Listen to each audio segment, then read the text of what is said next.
نحمده ونصلي ونسلم على رسوله الكريم اما بعد اعوذ باللہ من الشیطان الرجیم بسم اللہ الرحمن الرحیم یا ایہا الناس اعبدوا ربکم الذی خلقکم والذین من قبلکم لعلکم تتقون صدق اللہ العظیم وصدق رسولہ النبی الکریم الامین ان اللہ وملائکتہ یصلون علی النبی یا ایہا الذین آمنوا صلوا علیہ وسلموا تسلیما الصلاۃ والسلام علیک یا سیدی یا رسول اللہ وعلی آلک واصحابک یا سیدی یا حبیب اللہ الصلاۃ والسلام علیک یا سیدی یا نبی اللہ وعلی آلک واصحابک یا سیدی یا رحمۃ للعالمین۔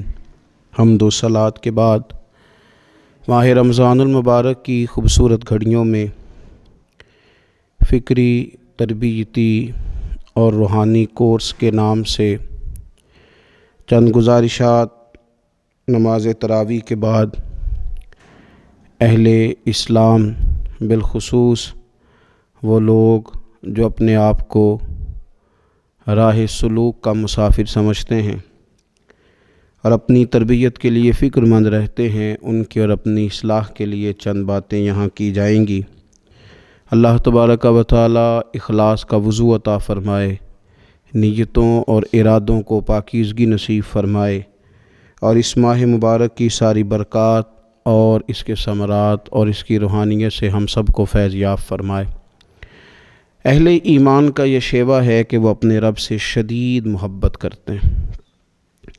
قرآن حکیم میں اللہ تعالیٰ نے فرمایا ہے کہ والذین آمنوا اشد حبا للہ، فرمایا وہ لوگ جو ایمان لائے وہ اپنے رب سے شدید محبت کرتے ہیں۔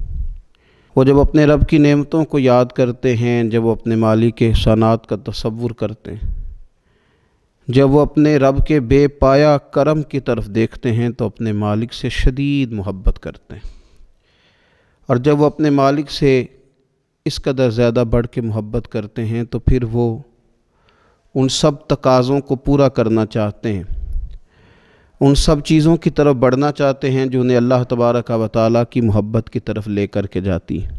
اللہ تبارک و تعالیٰ چونکہ اپنے بندوں کی طلب سے آگاہ ہے، اپنے بندوں کی پیاس کو جانتا ہے، ان کے دلوں میں اس کی طرف بڑھنے کا جو جذبہ ہے، اس جذبے سے مالک پوری طرح نہ صرف آگاہ ہے بلکہ اپنے کرم سے اس کی تسکین بھی فرماتا ہے۔ تو اللہ تبارک و تعالیٰ نے وہ سارے راستے ہمیں عطا فرمائے جو رب کریم کی محبت کی طرف ہمیں لے جاتے ہیں اور اس کی محبت کی لذت ہمارے دلوں کے اندر پیدا کرتے ہیں۔ جب اہل ایمان اللہ سے بڑھ چڑھ کے محبت کریں اور اپنے مالک کی طرف وہ سب سے زیادہ اپنے قدموں کو، اپنے دلوں کو، اپنی توجہ کو بڑھائیں تو انہیں کچھ کام ایسے ہیں جو زیادہ کرنے چاہیے۔ ان کاموں میں سے ایک بڑا کام یہ ہے کہ وہ اپنے رب کی عبادت کریں۔ عبادت تو رب کے ہر حکم کو تسلیم کر لینے کا نام ہے، لیکن ہمارے ہاں عبادت کا تصور اکثر نماز کے لیے لیا جاتا ہے۔ قرآن حکیم میں اللہ تعالیٰ نے ارشاد فرمایا یا ایھا الناس اعبدوا ربکم الذی خلقکم والذین من قبلکم لعلکم تتقون، فرمایا لوگو اپنے رب کی عبادت کرو جس نے تمہیں پیدا کیا اور تم سے پہلے لوگوں کو پیدا کیا، اور اس امید پر اپنے رب کی عبادت کرو کہ لعلکم تتقون، تاکہ تم پرہیزگار بن جاؤ۔ اپنے مالک کے حضور اپنی پیشانی کو جھکا دینا عبادت انتہائی درجے کی عاجزی کو کہتے ہیں۔ اپنی پیشانی کو، اپنے ناک کو، اپنے پورے وجود کو اپنے مالک کے حضور انتہائی عاجزی کے ساتھ جھکا دینا اور ساری بلندیاں اور ساری رفعتیں اور ساری عظمتیں رب ہی کی تسلیم کرنا، اس کا نام عبادت ہے۔ اللہ کے حضور جب رب کریم کا بندہ اپنے آپ کو جھکا دیتا ہے اور اس کے حضور وہ انتہائی عاجزی کرتا ہے تو اس کا معنی یہ ہے کہ وہ اپنے رب کی عبادت کر رہا ہے۔ رسول کائنات صلی اللہ تعالیٰ علیہ وسلم نے مختلف چیزوں کو، مختلف مواقع پر ہمارے لیے بیان کر کے ہمارے دلوں میں ان چیزوں کی محبت بڑھائی۔ اس رمضان المبارک میں خاص کر کے ہمیں ان چیزوں پر توجہ کرنی ہے۔ میری نظر میں وہ 4 چیزیں ہیں، اگرچہ ان کو اور بھی بہت ساری چیزوں پر تقسیم کیا جا سکتا ہے، اور بھی کئی چیزیں اس میں شامل کی جا سکتی ہیں، لیکن اہم چیزیں 4۔ ایک تو نماز کا پڑھنا، نوافل کا پڑھنا، رات کو قیام کرنا، سحری کے لیے تو اٹھنا ہی ہے، تو اٹھتے وقت تہجد کی نماز کو اہمیت دینا، نماز تراویح کو ذرا شوق کے ساتھ ادا کرنا، نفل کا قیام کرنا، عبادت کے لیے اپنے آپ کو تیار کرنا، اور دوسرے نمبر پر قرآن حکیم کی تلاوت کو ذوق شوق کے ساتھ کرنا، اپنا محبت کا، پیار کا رشتہ قرآن پاک کے ساتھ مضبوط کرنا، اور تیسرا کثرت کے ساتھ استغفار پڑھنا، اپنے مالک سے اپنے گناہوں کی معافی مانگنا، آئندہ گناہ نہ کرنے کا عہد کرنا، اور چوتھا دعائیں مانگنا۔ یہ 4 چیزیں اگر تھوڑی توجہ کے ساتھ اس ماہ مقدس میں روزانہ کے معاملات میں شامل کر لی جائیں، نماز، تلاوت قرآن مجید، استغفار اور دعا۔ آپ دیکھیے کہ نبی کریم صلی اللہ تعالیٰ علیہ وآلہ وسلم نماز کے اندر محو رہنے کو پسند کرتے تھے۔ حضور نماز کے اندر شامل رہنے کو اور نماز کو بار بار ادا کرنے کو پسند کرتے تھے۔ ہر موقع پر حضور نماز ادا فرماتے، ہر موقع پر۔ سورج گرہن ہے تو نماز ہو رہی ہے، چاند گرہن ہے تو نماز ہو رہی ہے، بارش نہیں ہوتی تو کریم محبوب علیہ السلام نماز ادا کر رہے ہیں، بارشیں کثرت سے ہونے لگیں، طوفان اور آندیاں آنے لگیں تو حضور نماز ادا فرما رہے ہیں۔ جنگ کے موقع پر، بدر کے موقع پر لوگوں کی، صحابہ کی صفیں درست کر کے حضور خود مصلی پر تشریف لے گئے اور نماز شروع کر لی۔ تو ہر وقت نماز کی طرف حضور کی توجہ ہمیں بتاتی ہے کہ نماز پڑھنا، نفل پڑھنا، عبادت کرنا یہ کتنا دلچسپی والا کام ہے، اور مسلمان کا اس کے ساتھ شوق کس قدر زیادہ ہونا چاہیے۔ آج ہم زیادہ بے چین اس لیے رہتے ہیں کہ ہمارا تعلق باقی سب چیزوں سے مضبوط ہوا لیکن مصلی کے ساتھ کمزور ہوا۔ ہماری بہت ساری اس دور کی جدتوں نے ہم سے ہمارے مصلی کی، استغفار کی، تلاوت کی، دعا کی لذت چھینی۔ اگر ہم تھوڑا لوٹ کر کے آئیں اور کچھ گھنٹوں کے لیے، کچھ وقت کے لیے، کچھ ٹائم کے لیے، اگرچہ وہ مختصر ہی کیوں نہ ہو، ہم اپنے معمولات جو عبادت کے تعلق سے ان کو مضبوط کریں، موبائل بند کیے جائیں، ایک کونا تلاش کیا جائے، کوشش کی جائے تنہائی کرے انسان اپنے مالک کے ساتھ۔ نبی پاک صلی اللہ تعالیٰ علیہ وآلہ وسلم نے جو ہمیں طریقے بتلائے ہیں، ان طریقوں کی روشنی میں انسان اکیلا بیٹھے اپنے مالک کے حضور اور خوب اس کی بارگاہ میں نفل پڑھے، تلاوت کرے، استغفار پڑھے، پھر دعائیں مانگے، اپنے لیے بھی مانگے، امت کے لیے بھی مانگے، اپنے لیے بھی مانگے، اپنوں کے لیے بھی مانگے، سب کے لیے اللہ کے حضور سے وہ خیر طلب کرے۔ حضرت سیدنا زید بن ثابت رضی اللہ تعالیٰ عنہ ارشاد فرماتے ہیں، مجمع الزوائد میں، مسند امام احمد بن حنبل میں یہ حدیث موجود ہے۔ آپ فرماتے ہیں کہ میں نبی پاک صلی اللہ تعالیٰ علیہ وسلم کے ساتھ اکثر نماز کے لیے جایا کرتا تھا، تو میں انفرادی انداز دیکھتا نبی پاک صلی اللہ تعالیٰ علیہ وسلم کا کہ حضور جب نماز کے لیے چلتے تو چھوٹے چھوٹے قدموں کے ساتھ چلتے۔ جو نبی پاک صلی اللہ تعالیٰ علیہ وسلم کا روٹین میں چلنے کا انداز ایک کریمانہ تھا، اس سے ہٹ کر حضور مختصر قدم اٹھاتے اور نماز کے لیے تشریف لے جاتے۔ میں اس خوبصورت ادا پر توجہ کرتا تو میرے کریم محبوب صلی اللہ تعالیٰ علیہ وسلم نے مجھ سے فرمایا، زید تم جانتے ہو میں مختصر قدم کیوں اٹھاتا ہوں؟ حضور دلوں کا حال جانتے ہیں نا، تو فرمانے لگے تمہیں خبر ہے میں اختصار کے ساتھ قدم کیوں اٹھاتا ہوں؟ عرض کی یا رسول اللہ صلی اللہ تعالی علیہ وسلم کرم نوازی فرمائیے، بتا دیجئے۔ تو حضور فرمانے لگے کہ جب تک انسان نماز کی طلب میں رہتا ہے نا، وہ نماز ہی میں رہتا ہے۔ وہ جب نماز کی طلب میں ہوتا ہے تو نماز ہی میں ہوتا ہے۔ تو میں چھوٹے چھوٹے قدم اٹھاتا ہوں، ذرا آہستہ چلتا ہوں، تاکہ جتنا وقت طلب نماز میں ہو وہ نماز ہی میں گزرے۔ ذکر حبیب کم نہیں وصل حبیب سے، محبوب کا ذکر بھی اس سے ملاقات ہی ہوتا ہے۔ تو یہ جو سفر ہے نا نماز کے لیے جانے کا، میں چاہتا ہوں کہ یہ ذرا لمبا ہو جائے، اس میں ذرا وقت ملے تاکہ مالک کے ساتھ میں جڑا رہوں، میرا تعلق مضبوط رہے۔ تو سرور کائنات صلی اللہ تعالیٰ علیہ وسلم کی جو خاص دلچسپی ہے نماز کے ساتھ، نفل کے ساتھ، عبادت کے ساتھ، حضور صلی اللہ علیہ وسلم نے ارشاد فرمایا، مسلم شریف میں حدیث موجود ہے، فرمایا اللہ تعالیٰ کے بندہ سب سے زیادہ قریب پتہ کب ہوتا ہے؟ پہلے تو ذرا ان لفظوں کا حسن ملاحظہ کریں کہ بندہ اور رب کے قریب، بندہ اور اپنے مالک کے قریب، وہ بندہ کتنی شان والا ہے، اس کا مقدر آج کتنے عروج پہ ہے جو اپنے رب کے قریب ہو گیا۔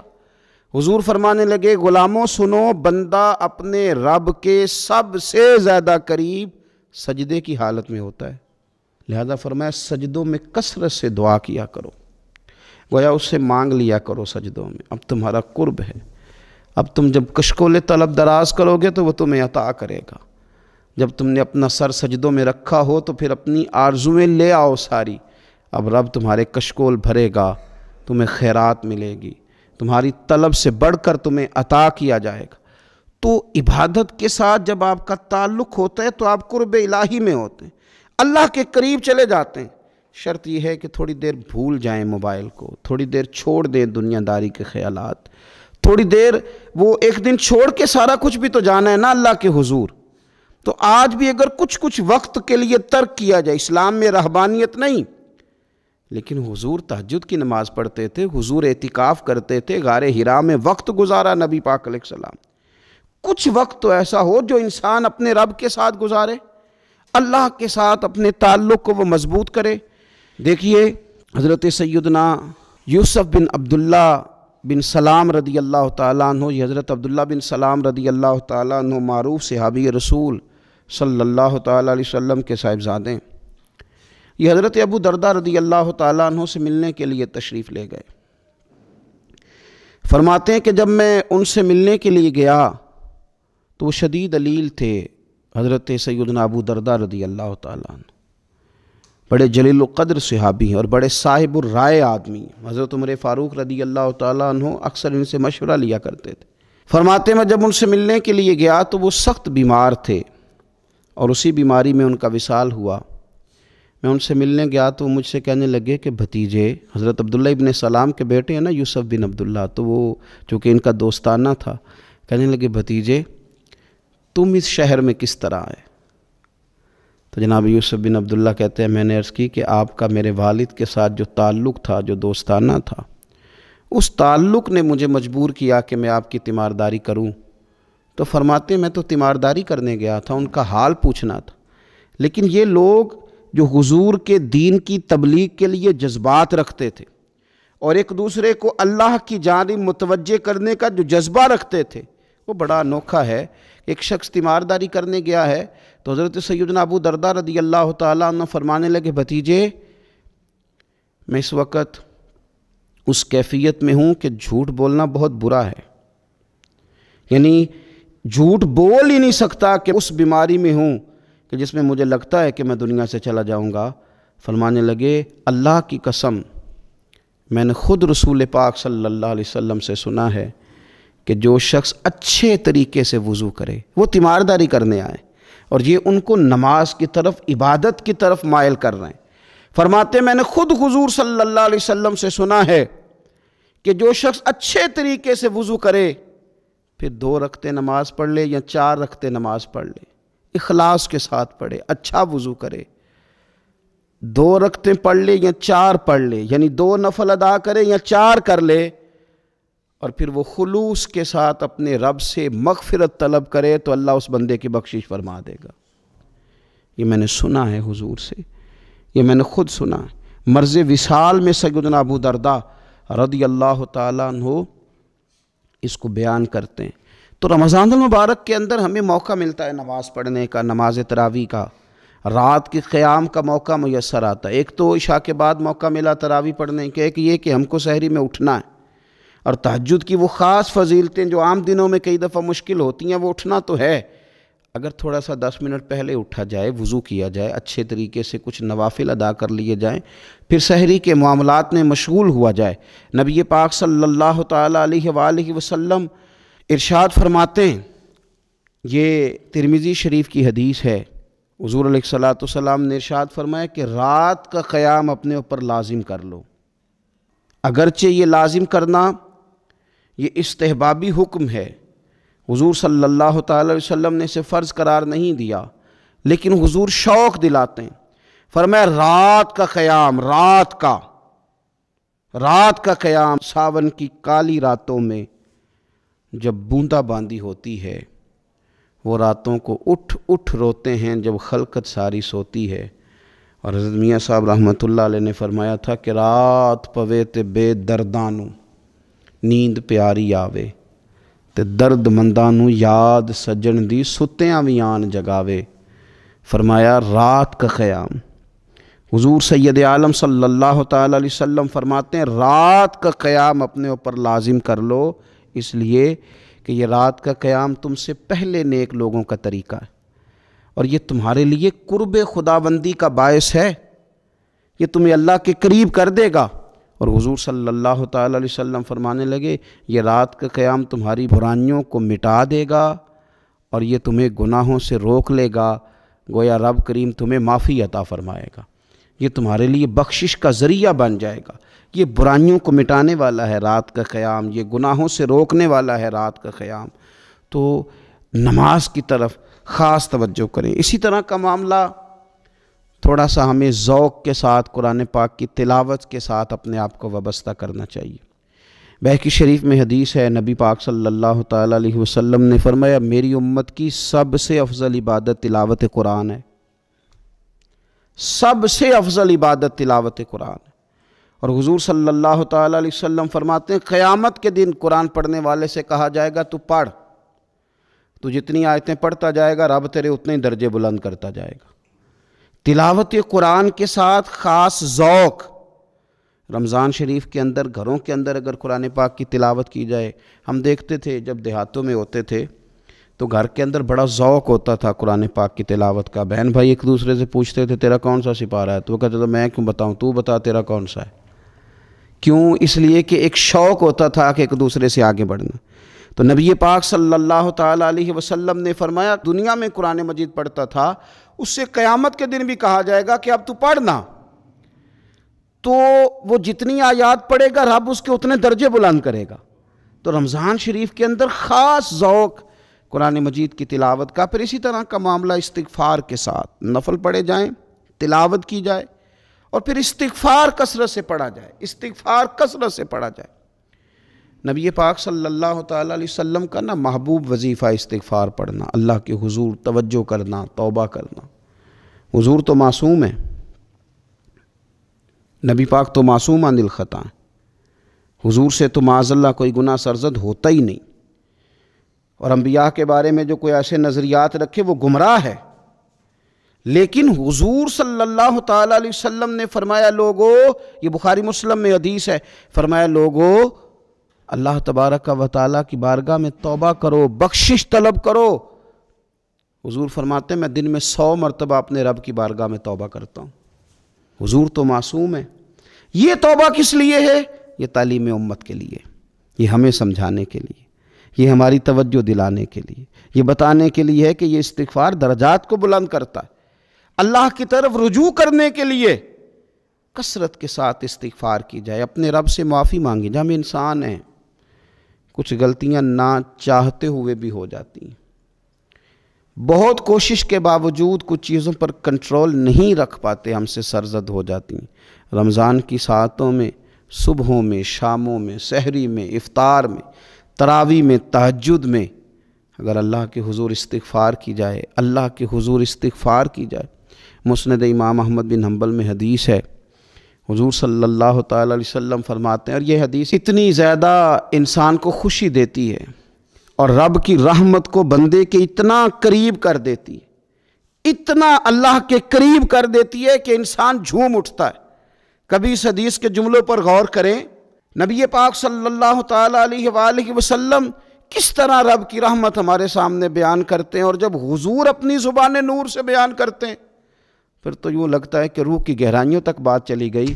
حضور سید عالم صلی اللہ تعالی علیہ وسلم فرماتے ہیں شیطان نے رب کریم کی بارگاہ میں یہ کہا تھا کہ اے مالک مجھے تیری عزت کی قسم، جب تک ان لوگوں کے جسموں میں روح رہے گی میں انہیں گمراہ کرتا رہوں گا۔ جب اللہ نے اسے کہا نا کہ تو نکل جا، تو مردود ہے۔ تو اس نے کہا مجھے تیری عزت کی قسم، جب تک ان کے جسموں میں روح باقی ہے میں انہیں گمراہ کرتا رہوں گا۔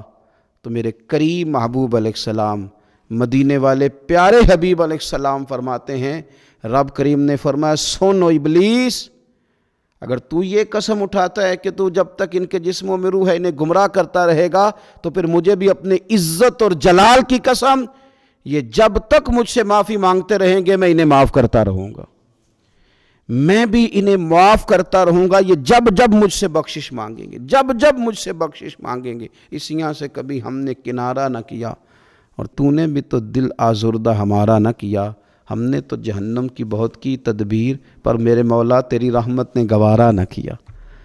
تو کثرت کے ساتھ استغفار رمضان میں کیا جائے، اللہ کے حضور معافیاں مانگی جائیں، اور میں تو کہتا ہوں اپنے لیے بھی مانگی جائیں، دوسروں کے لیے بھی مانگی جائیں۔ استغفار سے وہ مان جاتا ہے۔ اور پھر سب سے زیادہ جس چیز پر توجہ دینے کی ضرورت ہے وہ ہے عبادت کا مغز، یعنی دعا۔ میں اکثر کہتا رہتا ہوں کہ ہمارے ڈاکٹر ہمیں یہ کہتے ہیں کہ تمہارے دلوں میں کچھ دکھ ہیں وہ کہہ دو تو تمہاری بیماریاں ہلکی ہو جائیں گی، دل کے بوجھ اتار دو، تم کہہ دو کسی سے اپنے غم تاکہ تمہارے دل ہلکے ہو جائیں۔ اب کچھ غم بڑے ذاتی قسم کے ہیں، بندہ کسی سے کہہ ہی نہیں سکتا، بڑی نجی قسم کے کچھ دکھ ہیں، کسی سے کیسے بیان کرے؟ تو ہمارے دین نے ہمیں دعا سکھائی۔ معنی کیا ہے؟ جو کسی سے نہیں کہہ سکتے وہ رب رسول سے کہہ دو تاکہ تمہارا دل بھی ہلکا ہو، تمہاری عزت بھی محفوظ رہے۔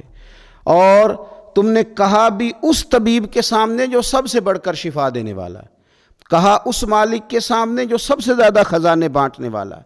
ترمذی شریف میں حدیث ہے، حضور نے فرمایا دعا عبادت ہے۔ اسی ترمذی میں حدیث ہے، فرمایا دعا عبادت کا مغز ہے۔ اور اسی ترمذی میں حدیث ہے، نبی پاک علیہ السلام نے فرمایا یاد رکھو رب کے نزدیک، اللہ کے نزدیک دعا سے زیادہ عزت والی چیز کوئی نہیں، اس سے بڑی اکرام والی چیز ہی کوئی نہیں اللہ کے حضور۔ تم اپنے رب سے جب مانگتے ہو تو بڑے معزز ہوتے ہو، دنیا داروں کے سامنے ہاتھ پھیلاؤ گے، دکھ سناؤ گے تو عزت میں کمی آئے، لیکن جب تم اللہ سے مانگتے ہو، مالک کے حضور کشکول طلب دراز کرتے ہو، تو اس سے بڑی عزت والی چیز کوئی نہیں۔ پھر ایک دل میں سوال آتا تھا کہ کتنا کو مانگیں، مالک سے کتنا سوال کریں، کس قدر طلب کریں؟ تو بہقی شریف میں حضور نے یہ مسئلہ بھی حل کر دیا۔ اللہ کے پیارے حبیب علیہ السلام نے فرمایا ہر چیز اپنے رب سے مانگ لو، ہر چیز اپنے رب سے طلب کرو، حتیٰ کہ نمک ہی کیوں نہ ہو، وہ بھی مانگنا ہو تو مالک سے ہی مانگو۔ اللہ کے حضور عرض کرو اس کے پیارے محبوب علیہ السلام کے غلاموں، تمہارے ہاتھ وسیلہ جو آ گیا ہے مدینے والے محبوب کا، اس کی بارگاہ سے مانگو، بار بار مانگو، کئی بار مانگو، اور اپنے لیے بھی طلب کرو، دوسروں کے لیے بھی طلب کرو، امت کے لیے طلب کرو، ملک و ملت کے لیے طلب کرو۔ تو رمضان شریف کی پہلی نشست میں ایک تو ہمیں اپنی عبادت کو، اپنے نوافل کو، اپنی نماز کو مضبوط کرنا ہے، کوشش کریں قضا نمازوں پر بھی توجہ دی جائے، یہ بہت بڑا قرض ہے اور یہ ہم ہی ادا کریں گے تو ادا ہوگا۔ اور دوسری بات یہ کہ کثرت کے ساتھ قرآن مجید کی تلاوت کی جائے۔ تیسری بات یہ کہ استغفار کو اپنے اوپر لازم کیا جائے۔ اور چوتھی بات دعائیں مانگی جائیں۔ رمضان کی گھڑیاں بڑی قبولیت والی ہیں، بڑی قبولیت والی ہیں۔ افطار کے وقت جو بندہ مانگتا ہے رب اس کی دعا کو قبول فرماتا ہے۔ ان اوقات میں اللہ سے مانگا جائے اور خوب مانگا جائے، اے اللہ اس ماہ مقدس کا صدقہ امت مسلمہ کے لیے رحمت والے فیصلے فرما۔ آخر دعوایا ان الحمدللہ رب العالمین۔